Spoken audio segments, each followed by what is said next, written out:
Plus, the president imposes new sanctions on Iran, but decides not to blow up the nuclear deal for now. We'll ask our Sunday panel what happens next in U.S. relations with Iran. And our Power Player of the Week, which is tougher, politics or football. I was born to play football, and now I've been having to transition from the field to the hill. How an NFL star wound up working for the Speaker of the House. All right now on Fox News Sunday. And hello again from Fox News in Washington. On this Martin Luther King holiday weekend, the nation's capital is still reeling from President Trump's incendiary remarks about immigrants from Africa and Haiti. His comments have reignited the debate over whether the president is a racist, and they have also derailed progress in a bipartisan deal on immigration, a setback that could lead to a government shutdown midnight Friday. Joining me now for an exclusive interview, the new Secretary of Homeland Security, Kirstjen Nielsen. Welcome to Fox News Sunday. My pleasure. Before we get to immigration, let's discuss that false alarm in Hawaii yesterday. Just after 8 yesterday morning, people across the state got this alert.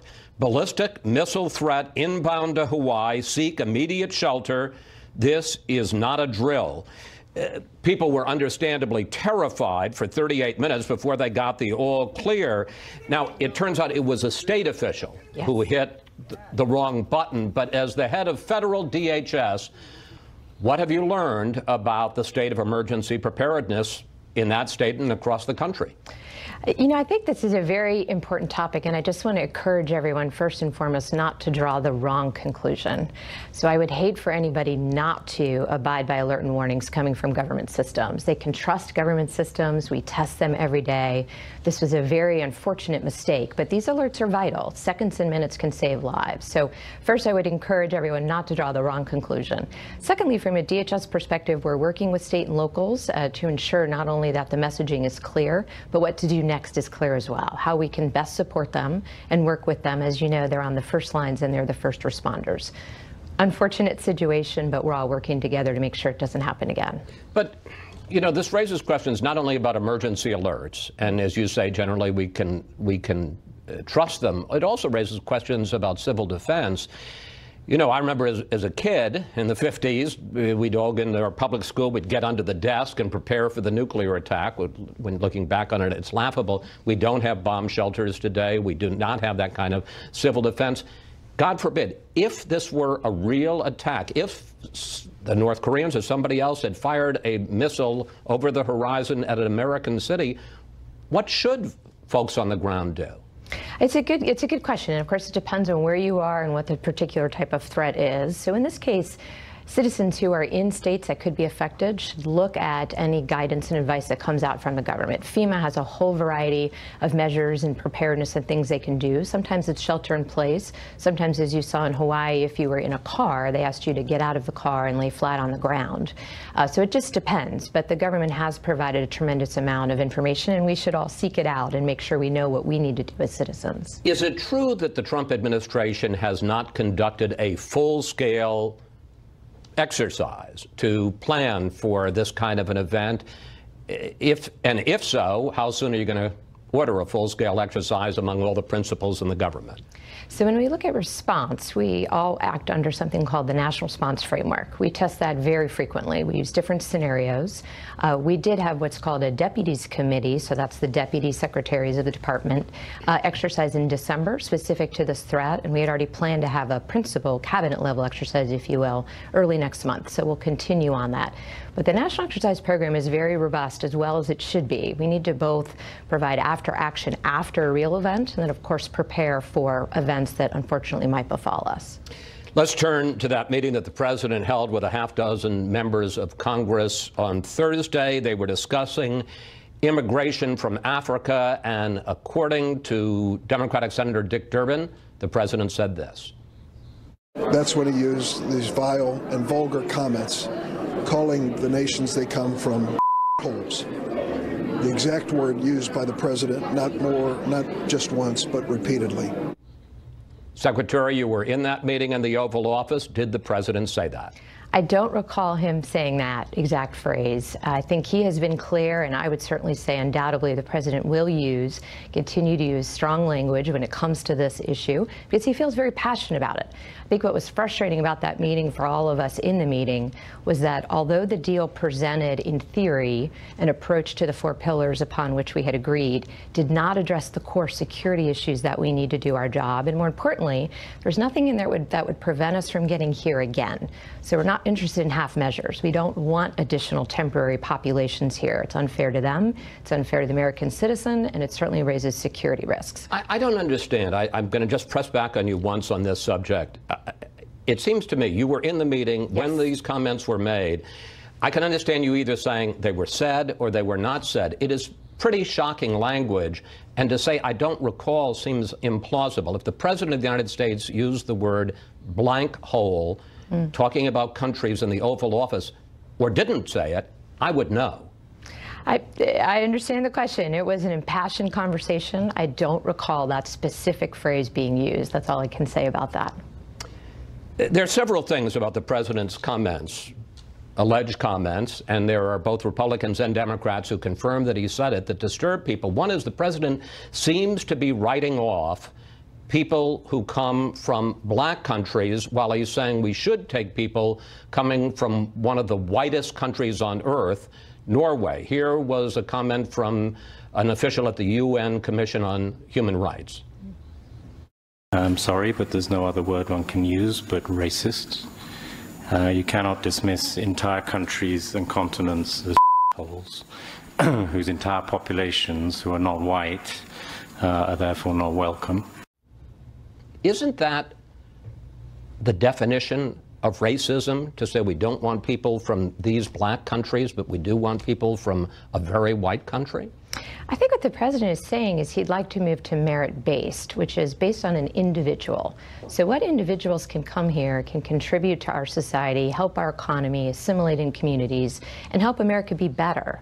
I take a little bit of offense to the comments and suggestions that the president is racist. What he's looking at is the exact merit-based system we have in Australia and Canada. And I'm sure that we are not, any of us, suggesting that Canada and Australia and their leaders are racist. But the president seems in these comments to be equating merit to the countries that people come from. He seems to be suggesting you'd rather have a janitor from Norway than a doctor from Haiti. I disagree. I think what he's trying why would merit have to do with the country? Why wouldn't it have to do with your qualifications? I think it does. I think what he's trying to do is move away from a quota-based system, whether that's a quota of underrepresented countries or a quota of Norway, for example. I think what he's trying to say is we need to look at the individual and ensure that we look at those who can bring merit to our country. All right, let's turn to the practical implication of that, because the big question in Washington now is chances for a deal on DACA. The president tweeted out this morning, and let's put it up on the screen, DACA is probably dead because the Democrats don't really want it. They just want to talk and take desperately needed money away from our military. One, is DACA dead? Is there a chance for it? And what is the president willing to see the government shut down if Democrats insist on linking a DACA deal to funding for the government before it runs out of money midnight on Friday? I do not believe DACA is dead, but what I would say is, from my perspective, of course, as the Secretary of Homeland Security, it's not a DACA deal. It's a security immigration deal. What my role is to ensure that we don't end up here again. We must close these loopholes to ensure that these temporary populations not only are not encouraged to take the dangerous journey to get here, but then when they get here, we're able to promptly remove them so we don't end up with a category of DACA again. In terms of the funding, what I would say is, in my opinion, where I sit, it's completely irresponsible to tie the two together. We need to fund our troops. We need to protect them. We need to increase Homeland Security. These are vital national security interests we need to fund. To tie them to a DACA deal where the actual expiration date is in March is irresponsible. So if the Democrats insist on linkage and the government shuts down, that's on them? Well, it would be very unfortunate if they continue to do that. They're not the same conversation. I think you've heard Democratic leaders say just that in the past. One more DACA question. A federal judge this week blocked the administration decision to phase out DACA and wrote of, and let's put this on the screen, a plausible inference that racial animus towards Mexicans and Latinos was a motivating factor in the decision to end DACA. Your reaction to that, and how quickly will the administration appeal that judge's decision blocking the phasing out of DACA? On the appeal, I refer to the Attorney General. We will be in close contact on that. But with respect to the quote, I find that offensive on its face. I took an oath when I became Secretary of Homeland Security to defend and support the Constitution. The program was unconstitutional. What we should be focused on, instead of these court interventions and these distractions, is that we need a permanent solution.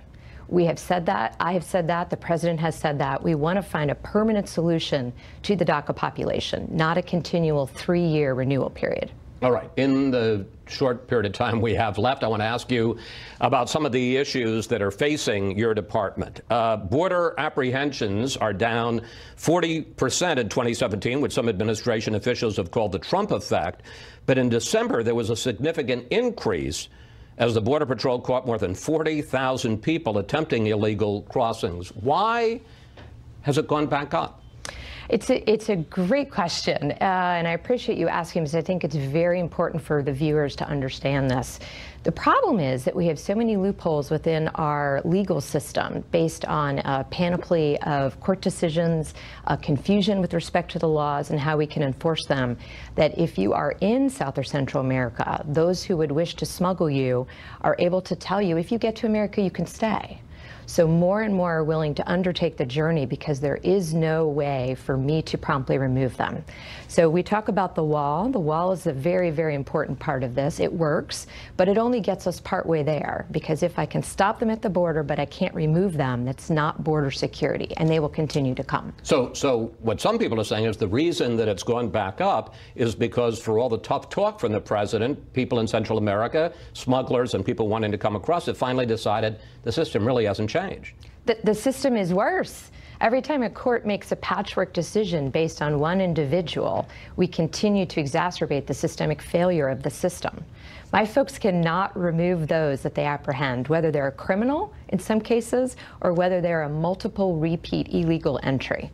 We have to change these loopholes so that we can promptly remove them. Finally, this week, federal agents raided 98 7-Eleven stores in 17 states in the District of Columbia, resulting in 21 arrests. Will you order more raids on employers in this country? And what's the message you're trying to send? Yes, and the message we're trying to send is, if you consistently and willfully disregard the laws that the Congress and the American people have passed, you will be held accountable. These are not accidental hiring of illegal immigrants. Some of these countries, unfortunately, have continually and systematically tried to get around the system, hire illegal aliens, which affects the ability of the American worker, but it also continues to encourage those who might not otherwise take the journey to take the journey. So we're looking to the employers to try to stop this bad behavior and hold them accountable. Secretary Nielsen, thank you. Oh, it's my pleasure. Thanks for coming in this holiday weekend. Please come back. I would love to. Great. Thank you so much. Up next, reaction from Javier Becerra, who is California's Attorney General, has filed several lawsuits against the Trump administration on immigration issues and just won a temporary reprieve for the Dreamers. That's next. Just before President Trump's shocking comments this week about immigrants from Africa and Haiti, a federal judge in California blocked his move to end DACA. Joining me now from Sacramento, Javier Becerra, Attorney General of California and a former Democratic congressional leader who filed that lawsuit. Mr. Attorney General, you just heard Secretary Nielsen. What's your reaction to her defense of the president's position in that meeting with Senator Durbin and others this week?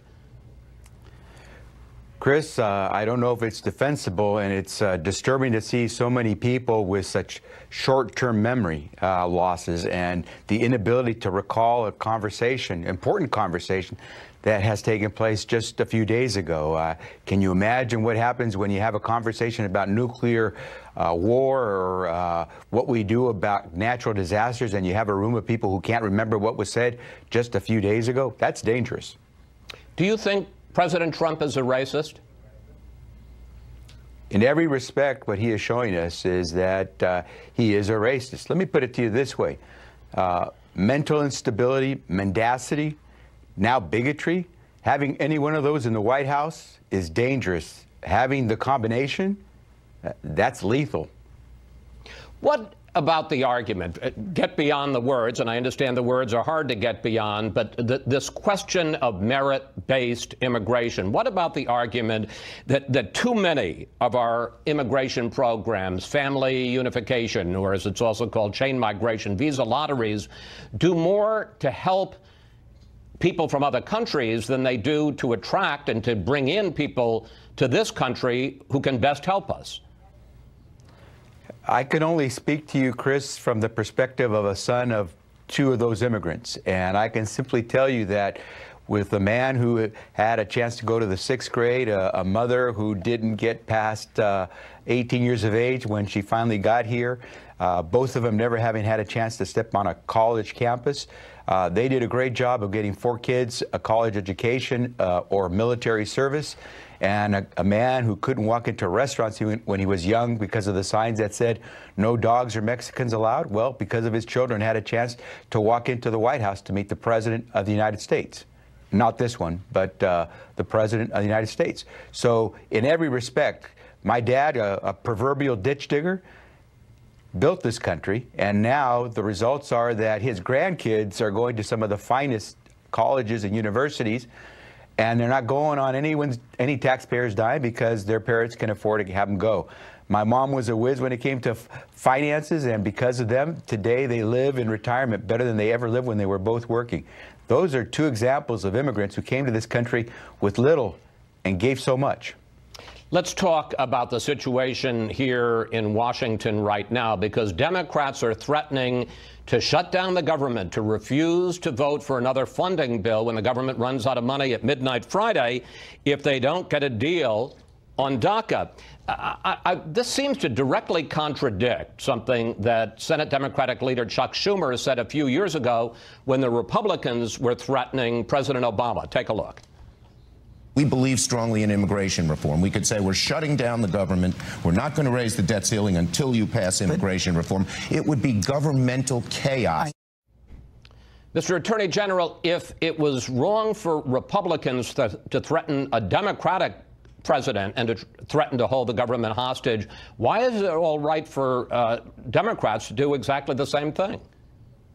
Chris, I don't believe Democrats are doing anything to try to hold up a government funding bill. They're just not agreeing with the outlines of what Republicans have put forward in the Republican funding bill. And they are objecting to this budget because right after, less than a month after passing a $1.5 trillion tax break bill, which benefited mostly the super rich and corporations, all of a sudden, having used the government credit card to pay for that, now Republicans want to cut benefits for veterans, for seniors, for students, for working class Americans to pay for that tax cut bill. And so I believe Democrats are saying we're not going to take part in that. Number one, they haven't called for cutting all those benefits. Number two, that's not specifically the question I'm asking you. I'm asking you specifically about the fact that Democrats are saying no deal on spending. I agree they have to work out the spending deal, but no deal on spending unless you also pass a DACA fix. That's what some people say is holding the government hostage. Do you think the Democrats should link funding for the government to a deal on DACA? Chris, if you've listened closely, what Democrats have been saying is that we need to have a deal on DACA because President Trump, by trying to repeal DACA, has created this chaos. I will tell my Democratic friends the following. DACA is now actually alive, and the Homeland Security Department is now accepting renewal applications. So it's nowhere near dead. I would hope they would not agree to any bad deals on immigration, taking really bad stuff that has nothing to do with helping our borders in order to get a DACA deal. That DACA deal should stand on its own. It should be clean. Worrying about the budget is what Republicans in the majority in the House and the Senate should be doing, because otherwise the government shuts down. And so Republicans are threatening to shut down the government unless they get a whole bunch of bad stuff on immigration. And I believe Democrats are saying, let's do a clean fix on DACA because it has nothing to do with the budget. If we could tie it all together, great. But don't try to hold young people hostage to get a budget, and certainly don't try to load up a bill with bad stuff, whether in the budget or on immigration. Well, let me just interrupt, because I'm closer to Washington now than you were, although you were a Democratic leader here for years. But no, the Democrats are not, Republicans rather, are not insisting on linking DACA and immigration. They just want to pass a funding bill, and in fact, they're talking about a 3 or 4 week continuing resolution. Let me switch to another subject, though, because you brought up the fact that DACA is alive and well now, and one of the reasons it's alive and well is because you, as California of DACA by March. I want to ask you about that, because this, it seems to me, sir, is not the no-brainer that some people suggested. As President Obama didn't even create the DACA Act, didn't even protect the Dreamers until 2012, almost 4 full years into his term, when he was running for re-election. Why doesn't, just as a matter of principle and of law, why doesn't President Trump have the same right to end DACA? And in fact, he doesn't want to end DACA. He just wants it to be a congressional law, not an executive action. But why doesn't he have the same right to move on DACA that President Obama did when he started it 4 years into his term? Chris, because no person in this country, even the president, is above the law. And if he wants to take an action, he must do it according to the law. And as the judge held in this case, the president and his administration acted arbitrarily and capriciously. And so that's why we've been able to have several victories. It's kind of poetic that the son of immigrants is the person wielding the legal slingshot against the Trump administration's attacks on our constitutional civil rights. But the reason we keep winning, in fact, we're batting 1,000 against this administration, is because the president believes he's above the law, and he continues to act arbitrarily and capriciously in taking actions. If you want to change the law, Chris, don't break it. Well, I'm not sure I understand how he's breaking it. He was saying this was an executive order taken by the president. It wasn't even a law. And here you had Donald Trump saying, I'm rescinding that executive order, giving 6 months to do so. Why is that breaking a law? Because, Chris, you go about a process. Even President Obama went about a process to establish an executive order. You go about a process. Remember, you have a whole bunch of people in this country. When our government takes action, they start to rely on the representations of our government to their detriment. And so whether it's the consumer who decides to get health care, or the consumer who decides to go send his kids to a particular college, it's based on certain representations oftentimes that the government says we'll be there in this respect on health care or on education or on immigration.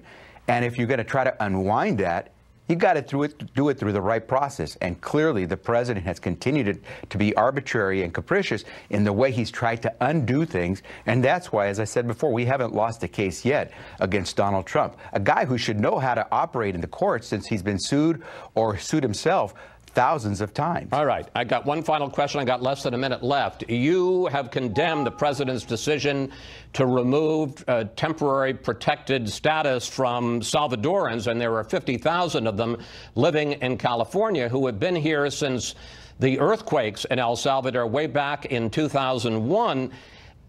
Question I have, though, sir, is just as a kind of matter of common sense. The earthquakes ended. The devastation was repaired. Why are people still here 17 years later on temporary protected status? Clearly, things are broken both in those countries that sent a lot of those immigrants and in our own immigration system.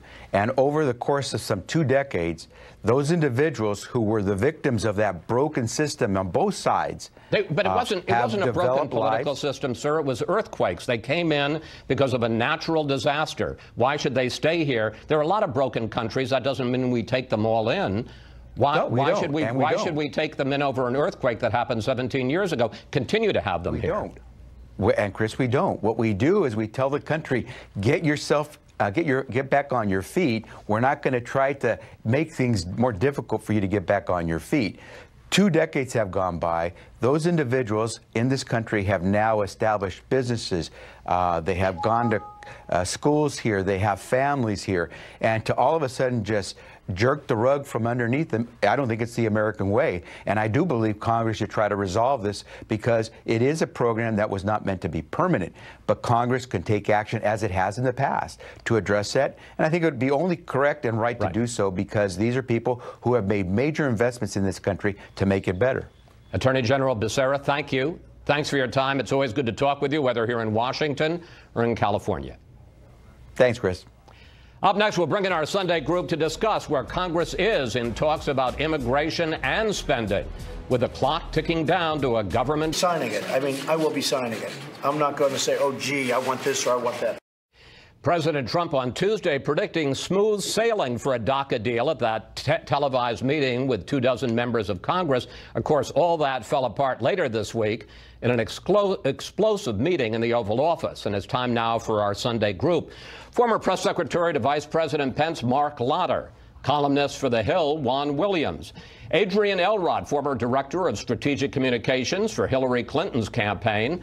And John Bussey from the Wall Street Journal. Well, Mark, I understand the argument intellectually that we should go to a merit-based system of immigration, but I want to pick up on the discussion I had with Secretary Nielsen, because what troubles a lot of people is the idea that we're equating country of origin with merit, and it raises the issue, what's better, as I said, a janitor from Norway or a doctor or an engineer from Haiti? Well, I don't think the president is talking about making any kind of geographic or quotas based on any country. But he did say that. Well, what he was saying is that he's basically saying, because right now under the current system, we do have quotas. We do have random lotteries where people, not based on their skill, just because they apply, are allowed entry into our country. He's basically saying that let's judge the people who want to come and move to America based on who they are, not where they're from.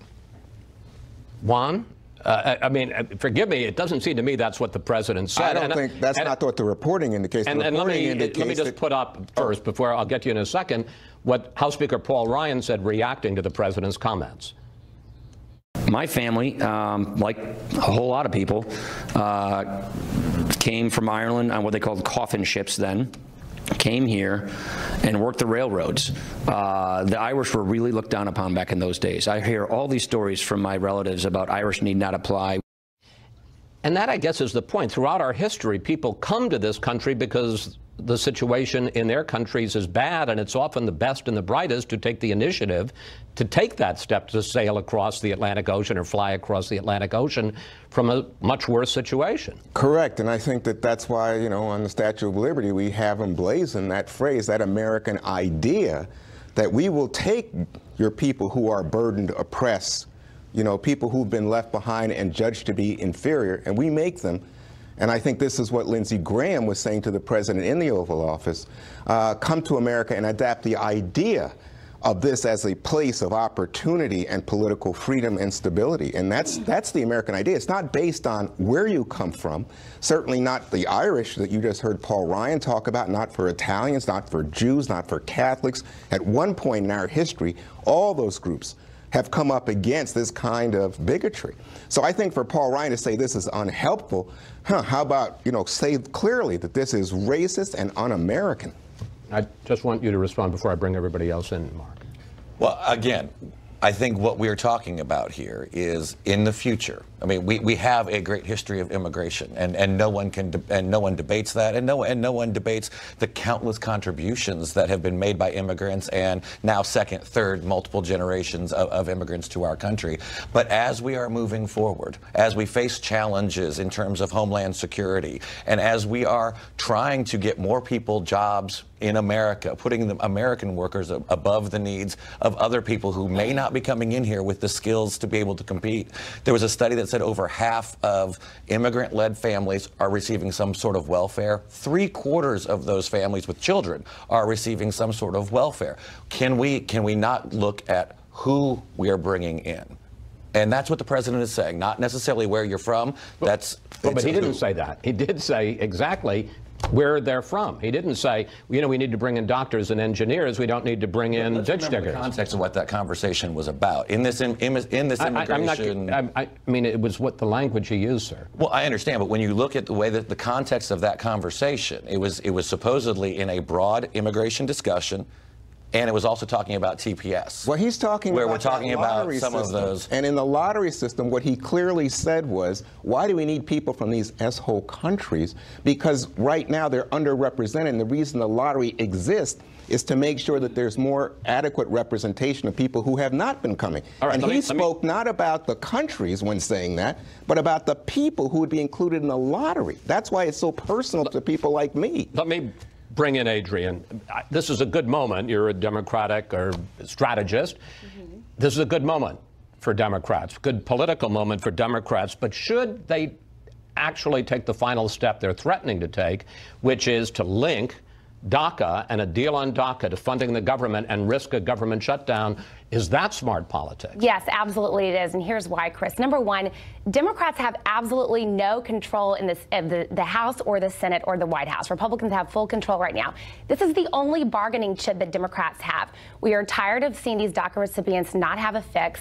We are tired of watching Republicans play, you know, political football with their lives. This is our last bargaining chip. January 19th is the last train coming. So, look, Democrats have made it very clear we will compromise on DACA. If we will have stronger border security, we will make a compromise, but we are absolutely not going to allow DACA recipients any longer to live in this state of limbo. John? You know something, this seems to be an issue, again, about messaging from the president. Mark's interpretation of his remarks is a generous one, right? That he was really talking about it being a meritocracy. We're going to get more physicists from Norway than we are going to get from Haiti. That's the generous interpretation. The failure of the message is that it leaves open this big discussion of whether or not the president is a racist because of the language that he chose. Similarly, coming off of that Tuesday meeting, which was an incredible hit for him, that was a remarkable public relations success for the president. Looking very presidential, having Democrats and Republicans in the room, getting along civilly over disagreements that were fundamental to the two parties. And then the very next day, having changed the narrative away from Russia, away from the Fire and Fury book that questioned his mental stability, the very next day, coming back and attacking the courts on their DACA decision, on saying that he's going to change the libel laws so that books can't be written about him that are negative, on attacking Dianne Feinstein that morning when the day before she sat across from him at the table. This is what's working against the president in any negotiation over DACA, over the spending bill, over immigration in general. Let me ask you about a different aspect of this, though, because the president took some heat from that big televised meeting because a lot of people in his base said he seemed too soft, too open. Let's get a deal. I'll sign anything you want. Maybe he didn't intend to do it quite the way that he did it, but aren't there some people in his base who are going to be reassured by the hard line he took in that Oval Office meeting? Absolutely. And we saw some very far right-wing elements say, hey, we like the language of, you know, S-hole that you used.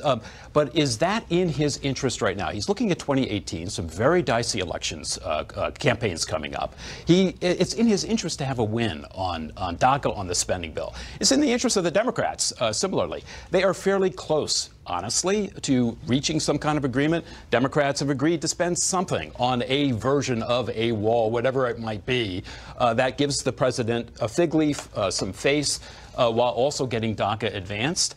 Why not close that deal as opposed to endanger it right before the CR expires when it's in the interest of the Democrats to show a dysfunctional White House? And Chris, the votes are there. I mean, if we're looking at a bipartisan bill, the votes are there. There are enough Democrats and Republicans who will come together on this bill and support a DACA fix, whether it's a clean DACA fix or whether it's a DACA fix that actually has a border security element. We even have the progressive wing of the party, senators like Kamala Harris, who have said, I will support a border security agreement as well, or border security, strengthening border security. But ultimately, the votes are there. Republicans have the task of actually putting this bill on the floor. Yeah, but the question is what happens with talk right-wing talk radio. Ann Coulter said the lowest moment of of Trump's presidency this week because he engaged in that kind of talk. And I think you can see this now that the far right, the Freedom Caucus, is really going to put heat on him. And he says this week in the meeting, John, he says, I'll take the heat. Well, Mr. President, this is your chance because the votes are there. All right, folks, we have to take a break here. When we come back, President Trump says he won't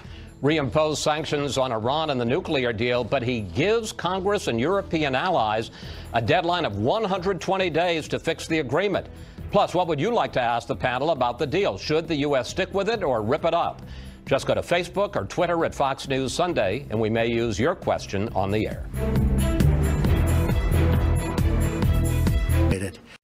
President Trump back in October reluctantly agreeing to stay in the Iran nuclear deal, but the White House announced Friday Congress and our European allies have 120 days to fix it, or the U.S. will pull out. And we're back now with the panel. John, the president is demanding two big changes to the Iran nuclear deal. I want to put them up on the screen. First, inspectors must have access to any site they want in Iran. And second, elimination of so-called sunset provisions that Iran would be able to restart parts of its nuclear program in 10 or 15 years. Is there any reason to believe that either Iran or our European allies who negotiated this deal with us are going to agree to rewrite it? Yeah, he wants a third thing, too, which is something said about their missile program, containing their missile program. Those are three things that a lot of people can agree on, that these are issues that need to be resolved before we move ahead with continuing the program as it is. On the left, on the right, in Europe, and here. The problem is there's an agreement, and it's set, and it took a long time to get to it. There are 6 countries that are signers of that agreement, not just us, 5 others with Iran, that have signed that agreement that don't agree with the United States on reopening it. France has said no. Germany's not encouraging this. China and Russia, the United Kingdom, they're not in favor of kind of reopening this. So the president may find himself on the outs with his allies and Iran. And this might be something like we saw with TPP, where we move away from an agreement, but the agreement has a life of its own. There's with Iran, we would just be on the out of that, as we are with the Trans-Pacific Partnership trade deal. I want to pick up on that. We asked you for questions for the panel, and we got this on Facebook from Michael P. Mulhall, who incidentally we have put up questions from before, so good for Michael. What are the possible consequences to the U.S. should the Trump administration decertify the Obama-Iran nuclear deal? Juan, how do you answer, Michael? Well, I think it's 2 levels. One is, I think if you decertify it, makes it more likely, not less likely, that Iran gets nukes and therefore is a greater threat to our important ally Israel in the Middle East. The second thing to say is it signals to our allies that we are not to be trusted having signed a deal. We signed that deal, made a deal, and America has to keep its word going forward if, as we heard in the question, people are asking about U.S. as an effective negotiator in any international arena. Michael will have a follow-up for you. I'm looking forward to Michael's next question. We get questions from every week, and we appreciate that, Michael. Probably get you here on the panel. There's another big story brewing. There are reports that the president's legal team is negotiating with the special counsel's team, Robert Mueller's team, about terms for an interview in the Russia investigation. Last June, Mr. Trump said that he would 100% be willing to answer questions, but it was a different story this week. Take a look. Certainly, I'll see what happens. But when they have no collusion and nobody's found any collusion at any level, it seems unlikely that you'd even have an interview. Adrian, what happens if the president decides he is not going to sit down with Robert Mueller and his team? Well, look, he has a couple of options. I mean, number one, and I think his attorneys would probably do this, they would say, maybe before we actually sit down with you for an interview, Mr. Mueller, let's think about, maybe a signed affidavit or answering questions in a written context. But ultimately, the President of the United States, he owes this to the American people to explain in his own words what happened. If there was really no collusion with Russia, then sitting down with Special Counsel Mueller should not even be an issue with him. So, again, he is the President of the United States. He certainly has the option to plead the fifth. But essentially, if he wants to get to the bottom of this investigation and restore any sort of public trust. What would Democrats do if the president pleaded the fifth? Well, I think it would be a real big problem. He certainly has that option. I don't think it's politically tenable for him to do it, but he certainly has that option, as any American would under our constitutional rights. But ultimately, if he wants to nip this in the bud, he needs to have a conversation and needs to do it in an interview format with the special counsel. Mark, do you think it's possible that the president will refuse to sit down for an interview with Robert Mueller? I don't know. I mean, the president's personal lawyers right now are dealing with the special counsel on that. They have been cooperative from the beginning. They continue to be cooperative, so they'll have those discussions. I mean, who knows? Maybe they're asking right now if they can get the Hillary Clinton treatment, you know, on an interview with the FBI where, you know, you do it and then the decision's already been made beforehand. So I don't know what those details are, but, you know, he's been very transparent. There's still no evidence of collusion, and we'll trust the lawyers to work that out. Adrian, would you like to respond to the? No, I think from the broad context, I find it so laughable that every time Republicans have this issue comes up, you guys immediately pivot to, you know, bringing Secretary Clinton in to try to deflect from, you know, the real issues here. That is still the only collusion that's been proven. Okay, all right. Well, that is your take, not about collusion alone. Exactly. There's an obstruction of justice question that's outstanding, and so the administration pivots to collusion. When it should be answering the question, is Mueller wanting to talk to the president about the possibility of obstruction of justice? Yeah, not only that, there's a constitutional crisis in the making here if the president refuses to talk to Mueller, because then you put the Congress in the position of saying to the president, you must comply. It's in order to have credibility for our justice system, this be a country of laws, the president, as the chief law enforcement officer, cannot be exempt from the laws of the United States. Well, and that raises the specific question. And again, all of this is speculative, but Robert Mueller could go to a court and get a subpoena, a court order for the president to testify. I think that's what happened with Bill Clinton. Yes, I believe that's what I recall. So that's not politically tenable for the president to refuse to submit to a subpoena, a court order. Well, and it's all speculation right now. They're still talking, so if he comes back with a subpoena that deals at an entirely different level than whether they're having voluntary conversations and back and forth in terms of what may be on the table and what parameters may be set for an interview, those kinds of things. But again, the president's personal lawyers and the special counsel have been cooperating the entire time. They continue to be cooperative, and we'll see how this goes out. John, we got less than a minute left, but what interests me is the fact that whatever we like to move on with this president, highs like the tax bill, lows like the comments in the Oval Office this week, but the Russia investigation, both possible collusion, obstruction of justice, continues to cast a shadow over this presidency. Yes, it does. And that's what this is about. That's what all of the tangling with lawyers is about. That's what the constant iteration that there's no collusion is about. It's the feeling that this Russia investigation is expanding, is possibly getting closer to the Trump organization or the Trump family or perhaps the president himself. We just don't know yet. There are a lot of outstanding, questions that haven't been resolved. And so it's the big play. It is the big issue along with 2018. All right, panel, and 2018, that's another big